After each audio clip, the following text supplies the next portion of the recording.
Vienkārši viens no miljonu iemesliem, kāpēc es mīlu latviešu valodu. Draugs, brālis, ledus, liepa, egle, sirds.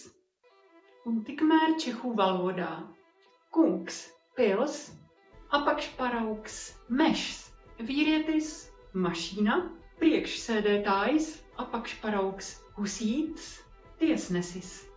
Sieviete, roze, apakšparaugs, sols, dziesma, kauls, pilsētā, jūrā, cālis, sēta. Čehu valodā pastāv sistēma ar 14 oficiāliem paraugvārdiem un 3 apakšparaugvārdiem, kopumā 17 paraugvārdi. Tomēr, lai noteiktu paraugu, vispirms jāmāk to locīt, un tikai tad var saprast, pēc kura parauga tas jālokā.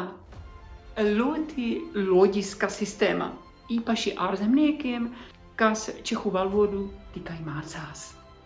Man patīk latviešu valodā, jo tajā nav jābūt gaišreģim.